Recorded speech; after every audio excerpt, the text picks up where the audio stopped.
4:5. నీ మార్గమును యెహోవాకు అప్పగింపుము, నీవు ఆయనను నమ్ముకును, ఆయన నీ కార్యము నెరవేర్చును. ప్రార్థన చేస్తాను.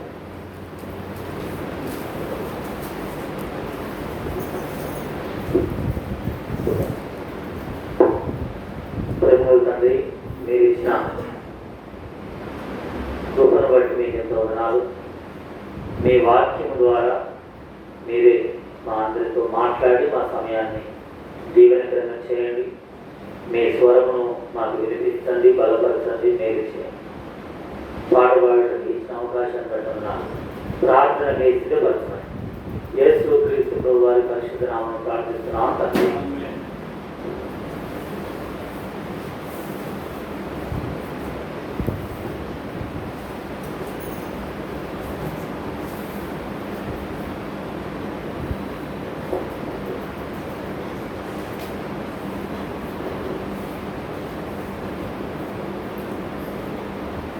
కీర్తనలు 37వ కీర్తన 5వ వచనము.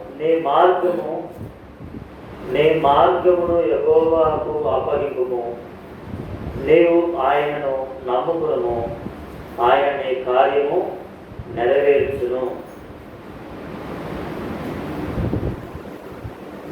ప్రభు మన కార్యమును లేక ప్రభు మనకు ఇచ్చిన వాగ్దానమును ఆయన నెరవేర్చేవాడు. వాగ్దానములను నెరవేర్చేటువంటి వాడు లేక కార్యమును నెరవేర్చేటువంటి వాడు. మనము మన మార్గమును దేవునికి అప్పగించుకోవాలి. మన మార్గములను దేవునికి అప్పగించుకొని బయలుదేరినప్పుడు దేవుడు నిశ్చయముగా ఆయన నెరవేర్చేవాడు. ద్వితీయోపదేశ కాండము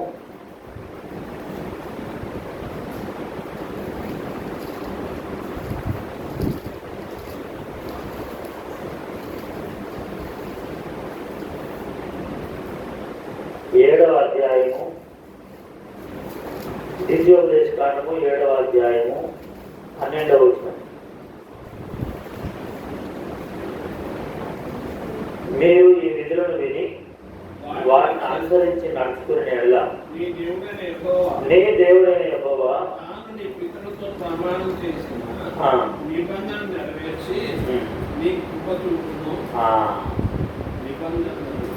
అంటే మన ప్రభువుకు మనము మన మార్గాన్ని అప్పగించుకోవడం అంటే అర్థం ఏంటంటే ఆయన ఏదైతే మనకు చెబుతున్నారో దేవుడు చెప్పినటువంటి మాట మనం విని దేవుని యొక్క మార్గంలో మనం నడవాలి. మన మార్గము దేవునికి అప్పగించడం అంటే దేవుని యొక్క మార్గంలో మనం నడవాలి. దేవుని యొక్క మార్గంలో ఏముంటుందంటే ప్రార్థన ఉంటుంది. దేవుని యొక్క మార్గంలో ఏముంటుందంటే వాక్యము, దేవుని యొక్క మాటలు, దేవుని యొక్క వాక్యము ఉంటుంది. దేవుని యొక్క మార్గంలో ఏముంటుందంటే మరి మన యొక్క పాపములు దేవుని సన్నిధిలో ఒప్పుకునేది ఉంటుంది, పశ్చాత్తాపడేది ఉంటుంది. ఇలా మనము దేవుని యొక్క మార్గంలోనికి ఎప్పుడైతే వస్తామో ఖచ్చితంగా దేవుడు మరి ఆయన తన నిబంధనను నెరవేరుస్తాడు. మన పితరులతో దేవుడు చెప్పినటువంటి నిబంధనను నెరవేరుస్తాడు. అలా భక్తులైనటువంటి వారు వారి యొక్క మార్గాలను దేవునికి అప్పగించుకోగానే ఆయన వారి యొక్క కార్యాలను నెరవేర్చాడు. అది ఎంత పెద్ద కార్యమైనా, ఎంత కష్టమైన కార్యమైనా, అది ఎంత ఇబ్బందికరమైన కార్యమైనా దేవునికి అసాధ్యమైనట్టు ఏది లేదు. ఆయన నెరవేర్చేవాడు. పితరులకు చెప్పిన దాన్ని మరి వారి పిల్లలకి కానీ వారి తర్వాత వచ్చే తరాలకి కానీ నెరవేరుస్తాడు దేవుడు. అలా దేవుడు వారికి ఎలా నెరవేర్చాడో అనే విషయాలను చూస్తే చూడండి, ఆదికాండము 26వ అధ్యాయం ఆదికాండము 26వ అధ్యాయము 4వ వచనం. ఏలైనగా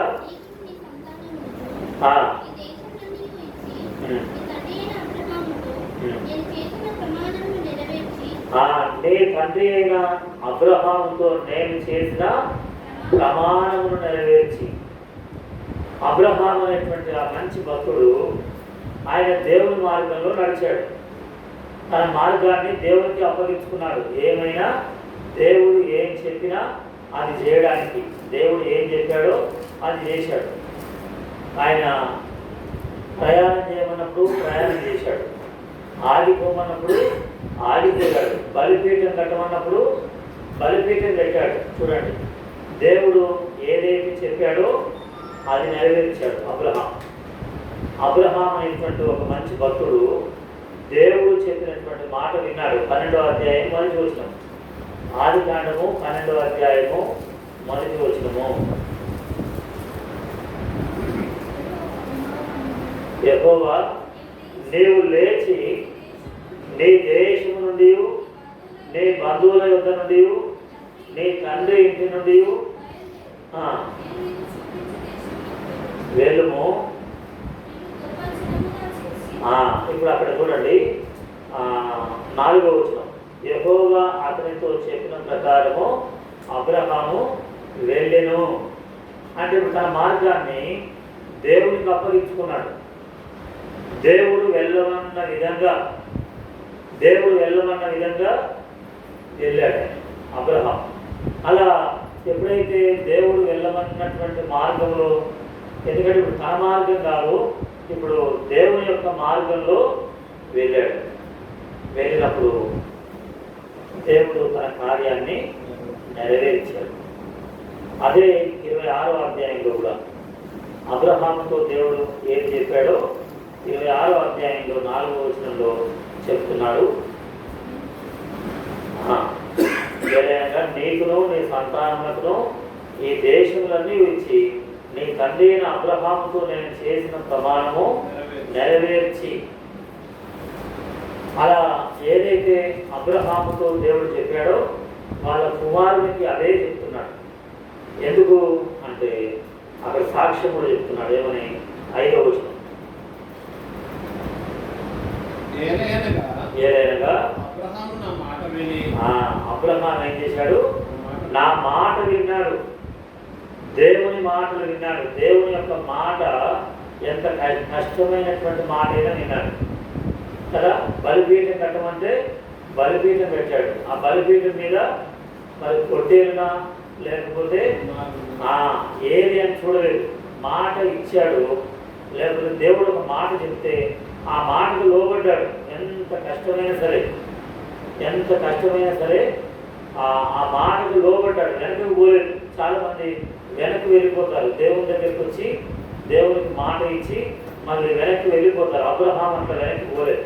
తన సొంత కుమారుని కూడా దేవుని బలిపీఠం మీద పెట్టడానికి వెనక్కి పోలేదు. అది మార్గం అప్పగించుకోవడం అంటే. నీ మార్గము యెహోవాకు అప్పగించుము అన్నాడు. అంటే అబ్రహాము ఆ మార్గము దేవునికి అప్పగించే విషయంలో ముందున్నాడు. నువ్వు ప్రయాణం చేయమంటే ప్రయాణం చేశాడు, తేలికగా ఉంది.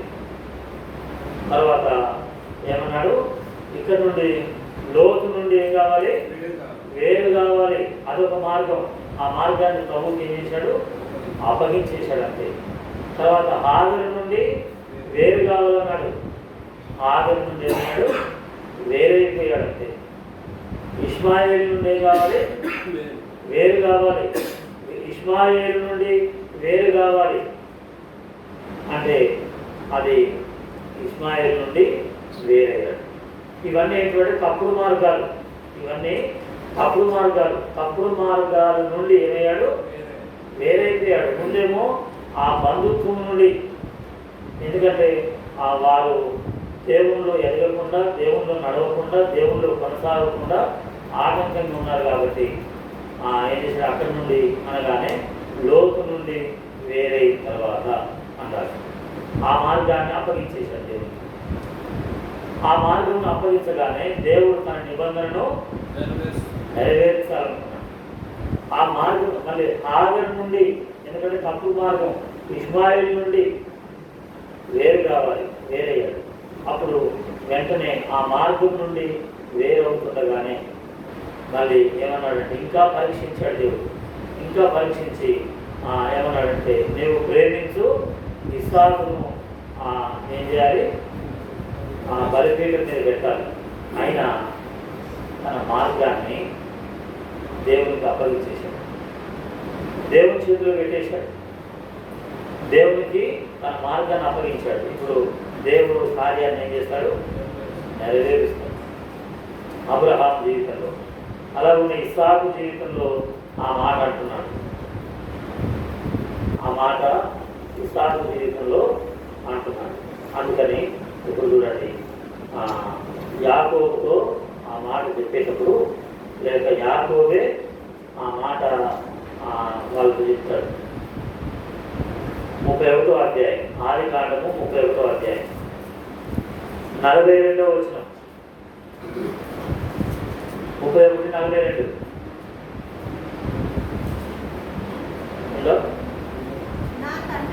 నా తండ్రి దేవుడు చూడండి, నా తండ్రి దేవుడు యాకోబు చెప్తున్న మాట. నా తండ్రి దేవుడు అబ్రహాము దేవుడు ఇస్సాకు దేవుడు అన్నారు కదా. అంటే ఇస్సాకుకు భయపడ్డా? ఇస్సాకు దేవుడు అంటే భయపడ్డాడు. అమ్మా ఈ పని చేస్తే, ఇలాంటి తప్పుడు మార్గంలో నేను వెళ్తే, ఇలాంటి అబద్ధ మార్గంలో నేను వెళ్తే, ఇలాంటి మోసంలో నేను వెళ్తే సరైనది కాదు. నన్ను ఎవరు చూస్తున్నారు? దేవుడు చూస్తున్నాడు అని దేవునికి భయపడ్డాడు. దేవునికి భయపడ్డాడు, ఏ మనుషులకు భయపడకుండా దేవునికి భయపడ్డాడు. అమ్మో దేవుడు ఊరుకోడు కదా అని దేవునికి భయపడ్డాడు. అది మార్గము దేవునికి అప్పగించడం అంటే భయపడడం. దేవునికి భయపడ్డవాడు. దేవునికి భయపడితే ఏం చేస్తారు? లేవియాకాండం చూడండి. దేవునికి భయపడడం అంటే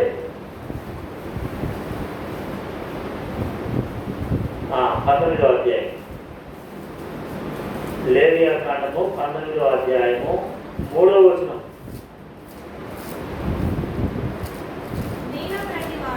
నీలో ప్రతివాడు తన తల్లికి, తన తల్లికి, తన తండ్రికి భయపడాలి, తల్లిదండ్రులకు లోబడాలి, తల్లిదండ్రుల మాట వినాలి, తల్లిదండ్రులకు ఏమైనా బాధ కలుగుతుందేమో అని ఆలోచన చేయాలి. కాబట్టి ఎంత విధేయత చూపించాడు ఇస్సాకు అంటే బలిపీఠం మీదనైనా ఉండడానికి ఇష్టపడ్డాడు.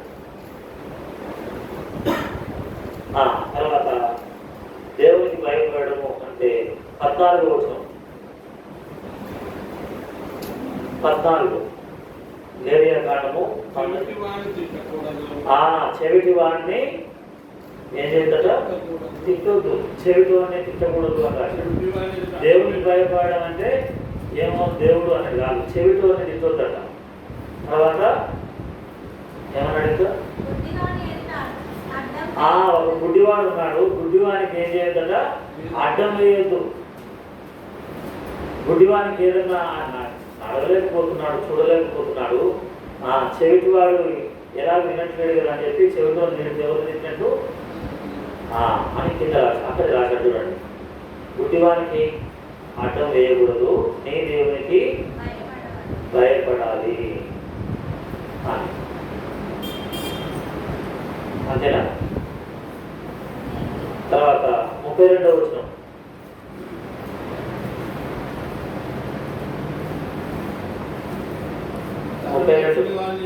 తల తెలిసిన వాని ఎదుట లేచి ముసలివాని ముఖమును గణపరిచి,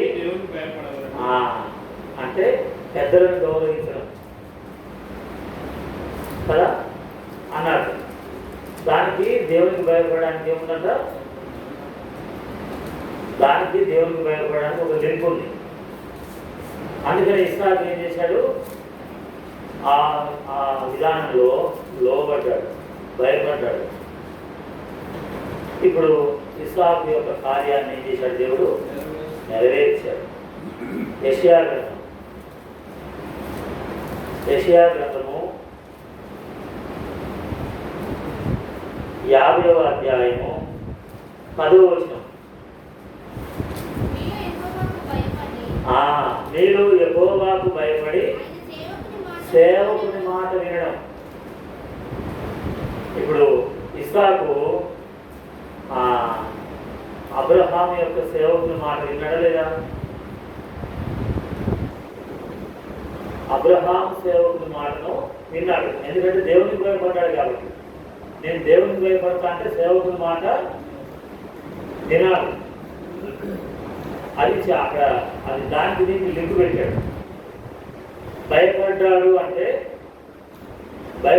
అమ్మ వనకడం కాదు. భయపడ్డాడంటే దాచుకోవడం కాదు. భయపడడం అంటే ఆయన వస్తుంటే అమ్మో ఆయన భయపడి ఇది సింహం వస్తుంటే పెద్ద పూలు వస్తుంటే భయపడ్డట్టు కాదు. లేదా పాము వస్తే భయపడ్డట్టు కాదు. భయపడడానికి ఒక లింకు పెట్టాడు.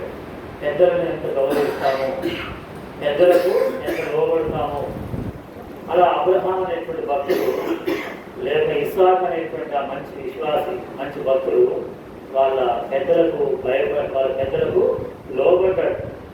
గుడ్డి వాళ్ళని ఏం చేయలేదు, గుడ్డి వాళ్లకు ఎదురు చెప్పలేదు, గుడ్డి వాళ్లకు అడ్డం వేయలేదు, చెవిటి వాళ్ళను తిట్టలేదు. సేవకునికి ఏమన్నాడు? సేవకుని మాట విన్నాడు. 66 యెషయా గ్రంథం 66:5. యెషయా గ్రంథము 66:5.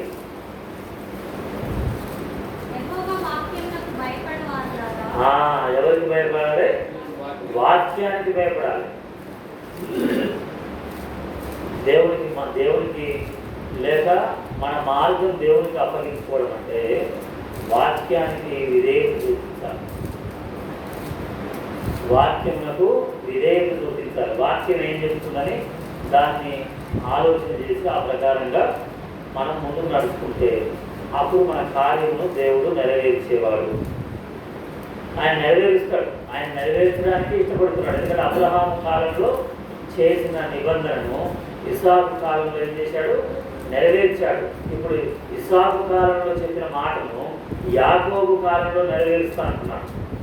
సరే 28వ అధ్యాయం 15వ వచనం. ఆదికాండము 28:15.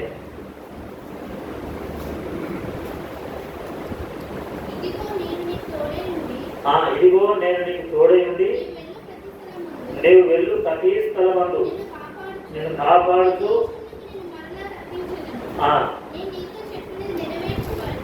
చూడండి, నిబంధన నెరవేర్చడమే కాదు, వాగ్దానం నెరవేర్చడమే కాదు, మాట నెరవేర్చడమే కాదు, ఏది చెప్పాడో దాన్ని నేను నెరవేర్చేంత వరకు నేనేం చేయను, విడువను అని వాగ్దానం చేస్తాను.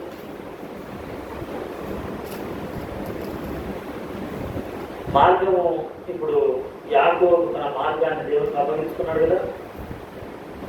యాకోబు తన మార్గాన్ని దేవునికి అప్పగించుకున్నాడు. ఎంత లోబడ్డాడు? జీతము 10 సార్లు మార్చారట కదా. 10 సార్లు జీతం మార్చినా కూడా ఆయన ఓర్చుకున్నాడు. ఎంత ఓర్చుకున్నాడు చూడండి, ఎంత ఓర్చుకున్నాడు. 31వ అధ్యాయము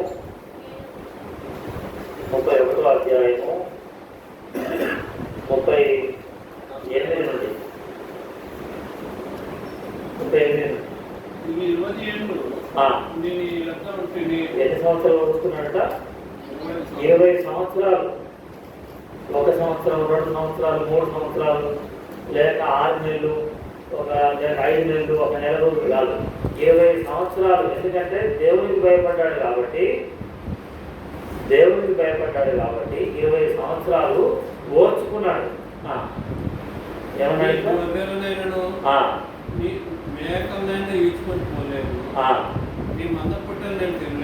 ఏం చేయలేదట? నేను మంద పొట్టేలను నేను తినలేదు అంటే నమ్మకంగా ఉన్నాడు. సాటుగా ఏం చేయలేదు. దేవునికి భయపడడం అంటే ఇది. దేవునికి భయపడడం అంటే ఇది. ఇంకా 39 దుష్ట మృగముల చేత చీల్చబడిన దాన్ని నీ యొద్దకు తేక నష్టము నేనే పెట్టుకుంటుని. కొంత నష్టమైనా భరించాడు. ఎందుకంటే ఈరోజు నష్టం రావచ్చు, ఒకరోజు ఏమవుతుంది, అదే ఒక మంచి పేరు తీసుకొస్తుంది. నష్టం వచ్చినా కూడా ఆయన మాట తప్పలేదు అని ఏం చేస్తారంటే మంచి పేరు తెచ్చుకుంటారు. నష్టం వచ్చినా కూడా మాట తప్పలేదు, కానైనా నష్టపోయినా కానీ మాట ఏది తప్పలేదు. ఎందుకంటే దేవునికి భయపడడం వాళ్ళు చేసే పని. దేవునికి భయపడటం ద్వారా వాళ్ళు చేసేటువంటి పని. ఇంకేమన్నాడు, పగటి అంటూ దొంగిలింపబడిన దాన్నేమి, రాత్రి అంటూ దొంగిలింపబడిన దాన్నేమి నా యొక్క పుచ్చుకొట్టివి. నేను ఇలా ఉంటుంది, పగటి ఎండకును రాత్రి మంచుకును నేను క్షీణించిపోతుంది. పగలు ఎండకు రాత్రి మంచు కూడా క్షీణించిపోయాడట. ఇదంతా రాసి పెట్టాడు. దానికి అందరికీ దేవుడు ఒక రోజున మనం పడ్డ కష్టం అంతటికీ ఒకరోజు దేవుడు బహుమానం ఇస్తాడు. పడుతున్నప్పుడు మనం బాధపడదు, ఎందుకంటే దేవుడికి భయపడుతున్నాం కాబట్టి కొంచెం కష్టం భరించాలి. ఆయన భక్తుడు, ఇంత మంచి భక్తుడికి ఎన్ని కష్టాలు వస్తాయంటే భరించాలట. అలా భరించినప్పుడు దేవుడు యాకోబు యొక్క కార్యాన్ని నెరవేర్చాడు. ఎంత గొప్పగా యాకోబును దీవించాడంటే ఎంత గొప్ప ఆశీర్వాదాలతో నింపాడు. ఎందుకంటే దేవుడికి భయపడ్డాడు. 53వ వచనం,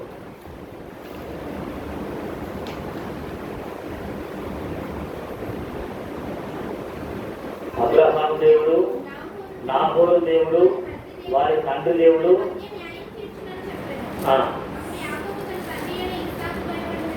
ఇస్సాకు భయపడిన దేవుని తోడని ఆ దేవునికి ఒక పేరు పెట్టాడు. ఏం పేరు? ఇస్సాకు భయపడిన దేవుడు. అంటే యాకోబు చెప్పినప్పుడల్లా, ఎందుకంటే యాకోబు ఇస్సాకు అబ్రహాములో, ఇప్పుడు యోసేపు యాకోబులో ఏం చూశారు? దేవుని భయాన్ని చూశారు. వాళ్ళు ఏముంది చెప్పండి? దేవుని భయం ఉంది. తండ్రి, కుమారుడు, మనవడు, అలా మనం కుమారుని ఏమంటారు? మునిమనవడు. ఎందుకంటే తండ్రి దేవునికి భయపడితే కుమారుడు దేవునికి భయపడ్డాడు, కుమారుడు దేవునికి భయపడితే మనవడు దేవునికి భయపడ్డాడు, మనవడు దేవునికి భయపడితే ఇంకొక మనవడు కూడా దేవునికి భయపడ్డాడు. ఈ మార్గం ఇది. మార్గం అంటే ఇంకేదో రోడ్డు మీద పోవడం మార్గం కాదు. మార్గం ఇప్పుడు వీళ్ళు ఏం చేశారు? వీళ్ళది ఎన్ని సంవత్సరాల మార్గం? వీళ్ళది 430 సంవత్సరాల మార్గం. ఇక్కడ చూడండి 42వ అధ్యాయం 18వ వచనం, 42:18. మార్గాన్ని దేవునికి అప్పగించుకున్నారు. ఎన్నో నిందలు వచ్చాయి, ఎంతో నష్టం కలిగింది. పగలు ఎండకు ఎండిపోయాడట, రాత్రి మనసుకు తడిసిపోయాడట. ఆయన ఎంత నష్టం వచ్చినా భరించాడట. నష్టం అంతా ఆయన మీద వేసాడట. అయినా కూడా నేను దేవునికి భయపడుతున్నా కాబట్టి ఈరోజు భరిస్తాను, ఒకరోజు దేవుడు నాకు ప్రతిఫలం ఇస్తాడు, ఒకరోజు నాకు, ఎందుకంటే దేవుడి భయం నాకుంది. 3వ దిన వారిని పూర్తి నేను దేవునికి భయపడువాడను. పరాలు కూడా దేవునికి ఏం చేస్తున్నారు చెప్పండి? భయపడుతున్నారు. తరాలు దేవుడు, అబ్రహాము దేవునికి భయపడ్డాడు. అంతేనా? 22వ అధ్యాయం 12వ వచనం కదా, 22:12, ఆదికాండం 22:12.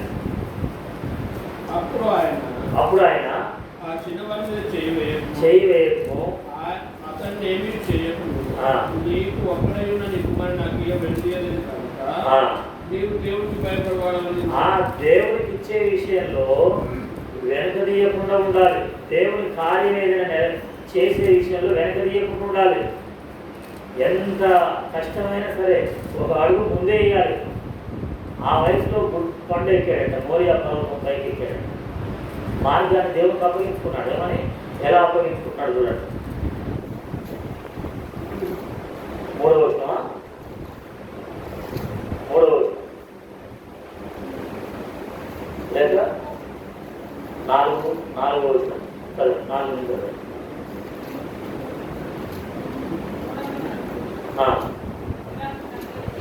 మూడవ నాడు అబ్రహాము కన్నెత్తి దూరం నుండి ఆ చోటు చూసి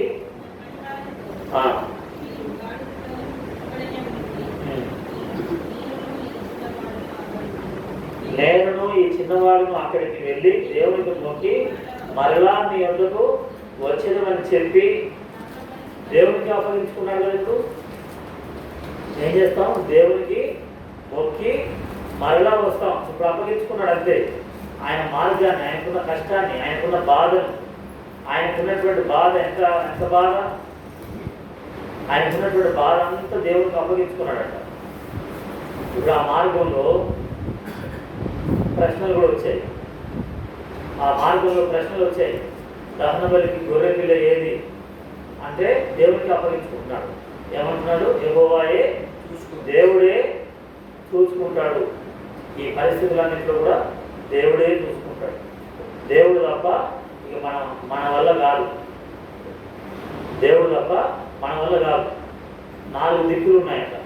ఎన్ని దిక్కులు? తూర్పు, పడమర, ఉత్తరం, దక్షిణం. ఈ దిక్కు నుండి ఏ దిక్కు నుండి సాయం రాకపోతే ఇక ఆఖరికి ఎవరి దిక్కు? 5వ దిక్కు. ఏది 5వ దిక్కు? ఏమంటారు? ఏ దిక్కు లేని వాళ్ళకు? ఎందుకు మనకు 4 దిక్కులు ఉన్నాయి కదా. తూర్పు ఉంది, ఉత్తరం ఉంది, పడమర ఉంది, దక్షిణం ఉంది కదా. మరి ఎందుకు దేవుడు ఎందుకంటే ఈ దిక్కునేమో స్నేహితులు ఉన్నారు, ఆ దిక్కునేమో బంధువులు ఉన్నారు, ఈ దిక్కునేమో ఉద్యోగస్తులు ఉన్నారు, ఈ దిక్కునేమో తోటి గ్రామస్తులు ఉన్నారు. ఉదాహరణ ఏ దిక్కు నుండి ఏం రాలేదు? సహాయం రాలేదు. ఏ దిక్కు నుండి రావాలి సహాయం? దేవుని దిక్కు నుండి రావాలి. అందుకని ఆయన వైపే చూస్తున్నాడు. ఆయన వైపే చూసి దేవునికి నేను భయపడుతున్నా కాబట్టి నేనేమాత్రం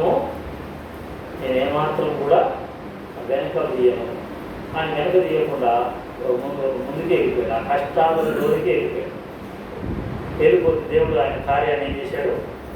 నెరవేర్చాడు. నిబంధన ఏం చేశాడు? నెరవేర్చాడు. మాట నెరవేర్చాడు. ప్రమాణము నెరవేర్చాడు. మాట నెరవేర్చాడు. ప్రమాణం నెరవేర్చాడు. యోహాను సువార్త 17వ అధ్యాయము 4వ వచనం. యోహాను సువార్త 17:4 యేసు ప్రభువారు అంటున్నారు. యోహాను సువార్త 17:4 చేయుటకు నీవు నాకు ఇచ్చిన పని దేవుడు తన కార్యం నెరవేర్చాలంటే తనను తాను యేసు ప్రభువారు తన తండ్రికి దేవుడికి ఏం చేశాడు? అప్పగించుకున్నాడు. తండ్రి నీ చేతికి నా ఆత్మను అప్పగించుకుంటున్నాను అన్నాడు కదా. ఆ కష్టాన్ని అప్పగించుకున్నాడు. అది ఏ బాధ ఉందో, ఏ నొప్పి ఉందో, ఏ శిక్ష ఉందో, ఏ నింద ఉందో, ఏ అవమానం ఉందో, ఆ అవమానాన్ని, ఆ నిందను, ఆ శిక్షను ఏం చేయాలి? దేవుడికి అప్పగించుకోవాలి. ఇది నాకుంది అని అప్పగించుకుంటే దేవుడు తన కార్యాన్ని మన విషయంలో నెరవేరుస్తాడు. కార్యాలను నెరవేర్చాలనుకుంటున్నాడు. మనం అప్పగించుకోవాలంటే మనకున్న పరిస్థితులన్నీ కూడా మన మార్గమును అప్పగించుకోవాలి. దేవునికి భయపడి. యెహెజ్కేలు గ్రంథం 36:36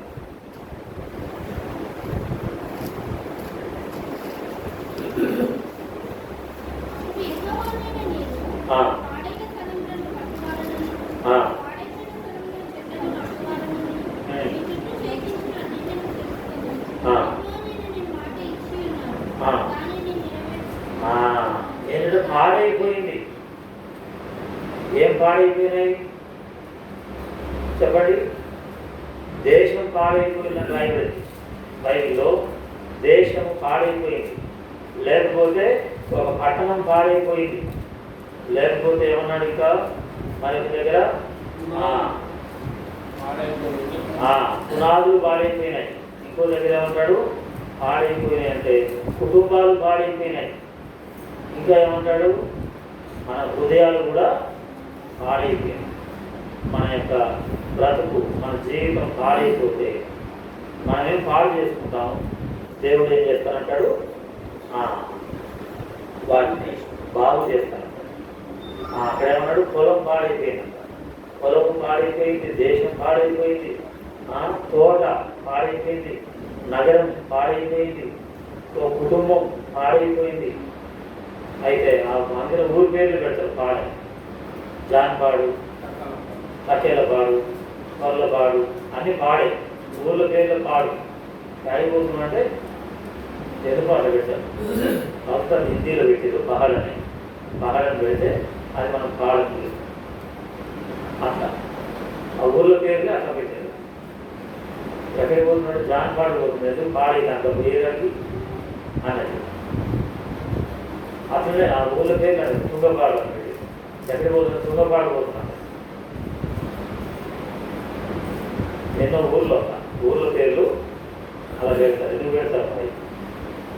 అయితే పాడైపోయినటువంటి జీవితాలను నేను బాగు చేస్తానని దేవుడు వాగ్దానం చేస్తున్నాడు. దాన్ని నెరవేరుస్తాడు. కానీ మనం అప్పగించుకోవాలి, మనమే అప్పగించుకోవాలి. ఇది నా పరిస్థితి. అబ్రహాం అప్పగించుకున్నాడు, ఏమన్నా కానీ ఎంత కష్టమన్నా కానీ. ఇస్సాకు అప్పగించుకున్నాడు, యాకోబు అప్పగించుకున్నాడు, యోసేపు, ఇలా భక్తులైనటువంటి వారు. హెబ్రీయులకు రాసిన పత్రిక 10వ అధ్యాయము 7వ వచనం, 10వ అధ్యాయము 7వ వచనం 9వ వచనంలో రాశారు.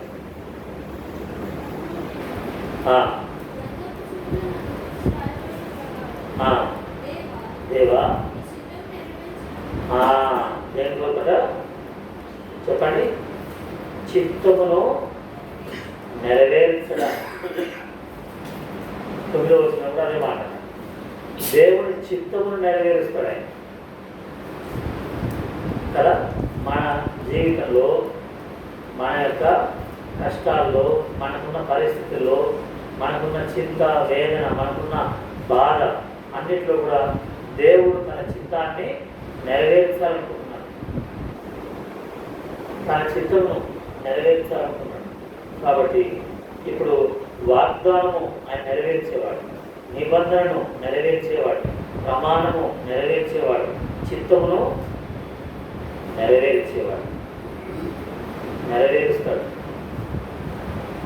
అయితే మనల్ని మనం దేవునికి అప్పగించుకోవడం అవసరం. మనం ఎప్పుడైతే దేవునికి అప్పగించుకుంటామో అప్పుడు నెరవేరుస్తాం.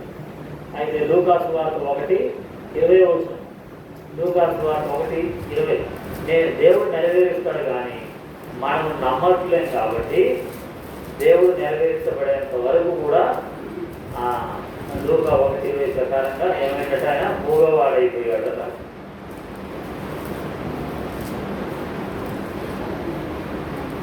ఆ వాగ్దాన సమయం వచ్చింది, ఆ మాట నెరవేరగానే వెంటనే మళ్ళీ ఆయన నోరు ఏమైంది? తెరవబడి. అప్పటి వరకు మౌనం, అప్పటి వరకు ఏం అర్థం కాని స్థితి.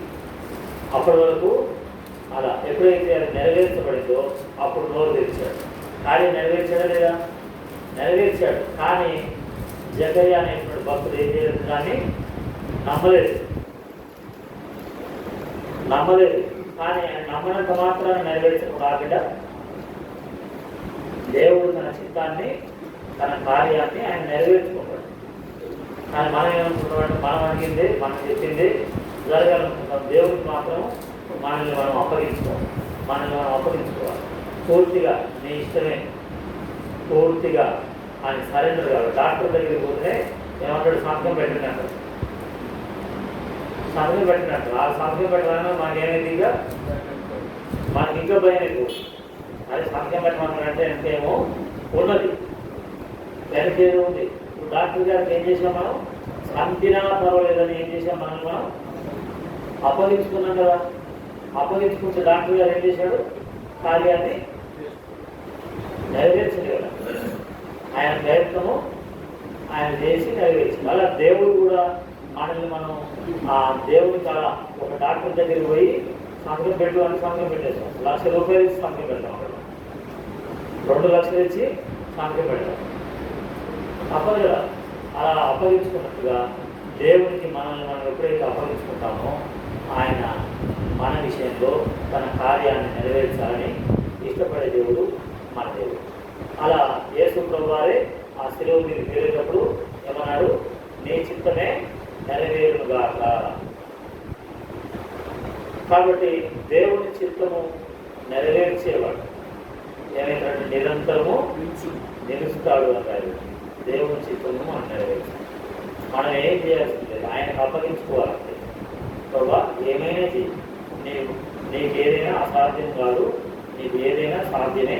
అయితే నీ చేతిలో ఈ సమస్యను, ఈ కష్టాన్ని, నాకున్న పరిస్థితిని నేను పెడుతున్నాను ప్రభా అని మనం ఆయన చేతిలో మనకున్న పరిస్థితులు పెడితే ఆయన తన కార్యాన్ని నెరవేరుస్తాడు. ఆయనకు అసాధ్యమైనది చేస్తారు. ఆయన నెరవేర్చడానికి ఇష్టపడుతున్నాడు. అదే 2వ దినవృత్తాంతములు 6వ అధ్యాయం 10వ వచనం. 2వ దినవృత్తాంతములు 6:10. అది కూడా సొలొమోను చెప్తున్నాడు, నా తండ్రి అయిన దావీదుతో నువ్వు చెప్పిన మాటను ఈ దినం ఏం చేసావు, నెరవేర్చావు. సమయం లేదని అది ఎప్పుడు వాతావరణాన్ని బట్టి మనం మొదలు గురించుకోవాలని ఆపుతున్నాం. కాబట్టి ఆయన నెరవేరుస్తాడు. కానీ అబ్రహాం, ఇస్సాకు, యాకోబుల వలె, లేక సొలొమోను వలె, దావీదు వలె, యోసేపు వలె, లేక మోషే వలె మనల్ని మనం దేవునికి అప్పగించుకొని ఆయన మాట ఇచ్చిన నెరవేర్చేదానికి సమర్థులని మనం నమ్మితే ఆయన ఖచ్చితంగా మన కార్యాన్ని, మన చిత్తాన్ని మన జీవితంలో నెరవేర్చడానికి ఇష్టపడుతున్నాడు. కాబట్టి మనం ప్రభువుకు అప్పగించుకున్నాం. అది చేయండి, ప్రార్థించండి. ప్రభు అనుమతిస్తే మరి రేపు పరిచర్య కొరకు ప్రార్థన చేయండి.